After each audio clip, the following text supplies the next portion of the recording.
What's going on, guys? So today we're going to talk about the Dallas Cowboys and my 53-man roster projection going into the 2020 season.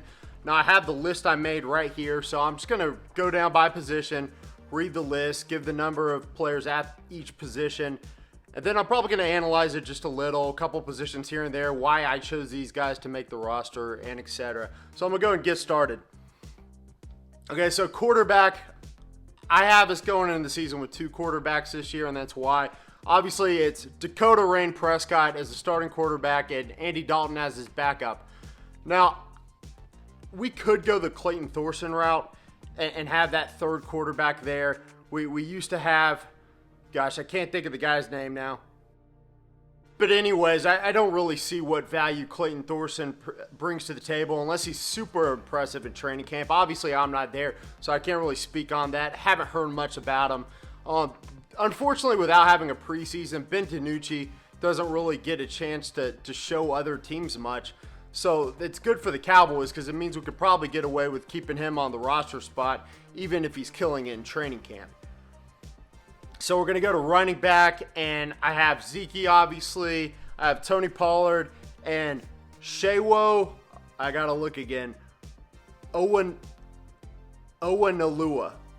So I the guy out of TCU, he's 6'3", 240. He's apparently a freak athlete. So I'm excited to see how he does, replacing Jameis Olawale, who, as far as a weapon goes, didn't do much in his time as a Cowboy. Now, I know I did a video the other day on Rico Dowdle, on Darius Anderson.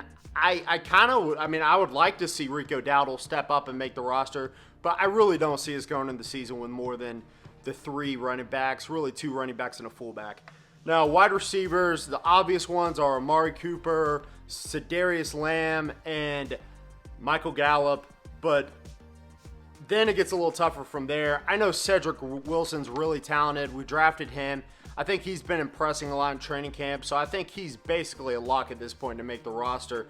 Now, Jon'Vea Johnson, I picked over Devin Smith to make the roster, and the reason is just because he's younger, and I could see that going the other way. Devin Smith's actually shown out a little bit as a Cowboy in the few opportunities he did get last year.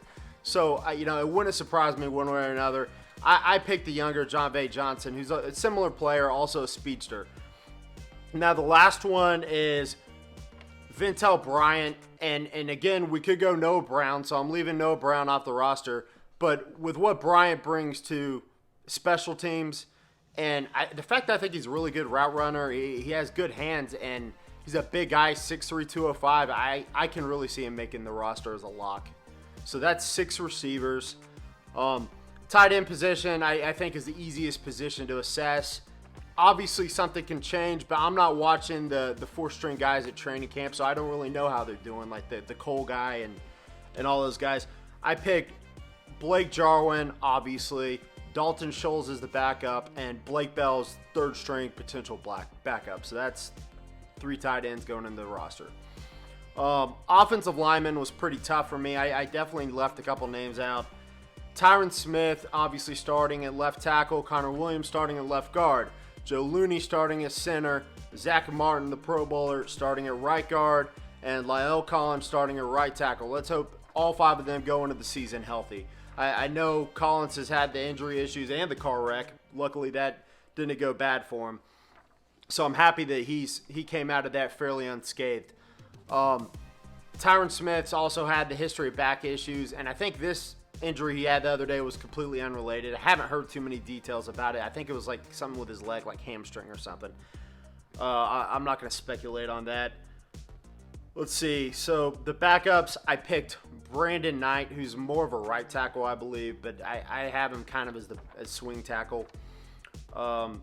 And I wouldn't be shocked if he doesn't make the roster because from what I understand, he's playing a lot right now. But it's good experience for him, but he's getting beat a lot, I think. Now, Connor McGovern, I think, is a lock. Tyler, I'm going to struggle with this name until I hear it properly. Biadasz, maybe? Biadasz, out of Wisconsin, I believe. He's a rookie. Don't remember what round we picked him, but Wisconsin's known for the offensive linemen, so I think that's he's probably going to be a solid backup at center. Cam Irving, I kind of have as a guard. I know the Cowboys see him as a swing tackle, so there definitely might be a flip-flop where they have one or two less tackles than I put on here and add a guard like maybe Cody Wichman, but I don't have Cody on the final roster. The last one I have is Pace Murphy. Just because I saw him play in the XFL, he was really impressive. Now, guys, I didn't watch his tape that closely. I was kind of a casual XFL fan, but I did watch most of the Dallas games, and he did play for the Texas team. So I do want to point out he signed a 2-year deal, so I'm assuming that he may be somewhat of a lock to make the roster. I could be wrong. I did leave out Wyatt Miller, who's been getting destroyed by DeMarcus Lawrence from what I hear in training camp.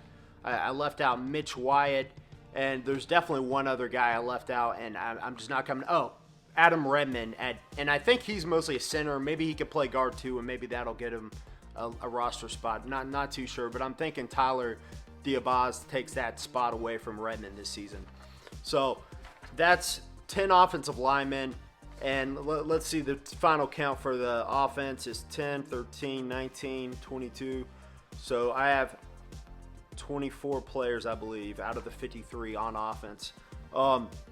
Next positions, defensive linemen. So we'll go with the obvious ones. We now know Joe McCoy is no longer part of the roster. Very unfortunate for him. Unfortunate for the Cowboys as well. DeMarcus Lawrence, Tyrone Crawford, Dontari Poe, Everson Griffin. I'm assuming that's our everyday starters without the rotation. Backups, Joe Jackson and Bradley Anae. I couldn't choose between them. Joe Jackson probably had no business making the roster last year, but he did. So I give him some credit for that. He's a pretty skilled pass rusher. And so I think we'll keep that extra guy just in case Randy Gregory does come back, and then maybe one of those two gets cut.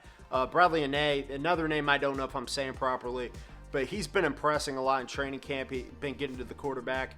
So I like what I'm hearing from him and one-on-ones and team drills.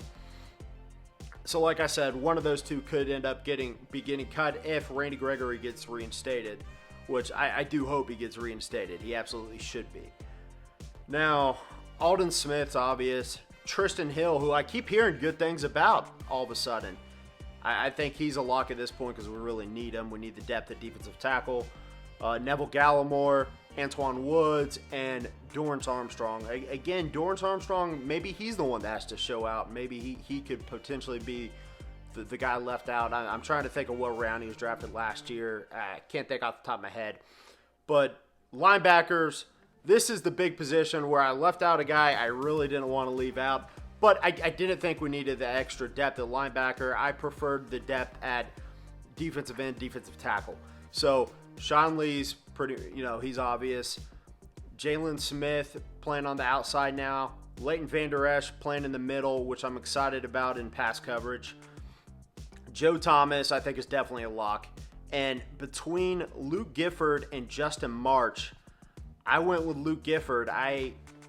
It would kind of almost surprise me if Justin March is cut, but I had to pick one guy. I had the roster down to 54 players, and that was a really tough one for me, obviously. But I did let Justin March go. Maybe good thing I'm not the GM for the Cowboys. But, so I'm only going with 5 linebackers. Defensive backs, I have 6 on the roster, which, again, we could go with 5 defensive backs. We could also easily go with 7 because we have so much depth at defensive back. Chidobe Awuzie is obvious. Anthony Brown's a lock. Jordan Lewis is a lock. And also, I've recorded this video on, I think today's Friday. And so it might not be put out till like Sunday or Monday. So just warning y'all, if anything happens, any kind of injuries, anybody signed or cut, that won't make this video. But so Jordan Lewis in the slot. Dale Worley, I think, is definitely going to make the roster. Trayvon Diggs, who I heard a couple negative things about. I think it might just take him a year to catch on. He's really talented. He's definitely looks the part as an athlete. So I wouldn't be surprised if it's more like a quarter way or halfway through the season he starts to really catch on. He's a guy that's going to hurt from not being able to play in preseason. But I think he's definitely a lock to make the roster nevertheless. And Reggie Robinson, kind of a pet cat of mine. I kind of went out of my way. I put him over Justin March, and I also put him over C.J. Godwin, who could play, or Goodwin that could play defensive back. I like that Reggie Robinson's versatile. He can play free safety as well as defensive back. And now we'll go to safety. I have 4 safeties. Again, I think this is more like tight end, where it's kind of an obvious position. We have one undrafted free agent who I don't think is really going out of his way to impress people so far. But Xavier Woods, Clinton Dix, Darian Thompson, and Donovan Wilson, who had a really strong start to the training camp with a first interception off Dak Prescott. Special teams, again, this one's easy. Greg the Leg Zerline, who I've also heard good things about. Ball absolutely launches off his foot if you've ever seen him kick. Chris Jones. At some point in the near future, we're probably going to move on to a younger, cheaper option, but I don't think that's going to happen this year. And LP Leducer, or is it Leduce? I'm not too sure. He's been on the team forever, 10, 12 years. So I don't think we're replacing him anytime soon. He'll probably play till he's 40 or 50. That's obviously a joke, but anyway, guys, that's my 53-man roster. I will go back and review this and look at what I missed out on once the Cowboys release their official 53-man roster going into the season. So we'll see how far off I was. I know there's going to be a couple I definitely missed on. I'm thinking Devin Smith, Justin March, maybe even Reggie Robinson, and I wouldn't be surprised if we do go into the season with 3 quarterbacks, like I said. So guys, if you enjoyed this video, do me a big favor and smash the subscribe button for more Dallas Cowboys content. I would also appreciate if you like the video, if you leave a comment with your opinion. Who do you think that I mentioned would make the roster and who maybe doesn't have so much of a chance to? Also, do me a favor and add FTFN on YouTube. It's Fan to Fan Network. I'm one of their writers, but they're going to be posting clips as well as weekly shows on YouTube now. And I'm on some of the weekly shows. I've already done 2 FTFN roundtables on Twitch on Monday, and as well as Thursday, and I had a couple segments on those. So we're now going to YouTube as well, and I'm really excited about it, guys. It's growing fast, and FTFN is going to be the next big thing in football and sports. And that's pretty much going to do it for today, guys. I hope you enjoyed my video, and I'm out. Peace!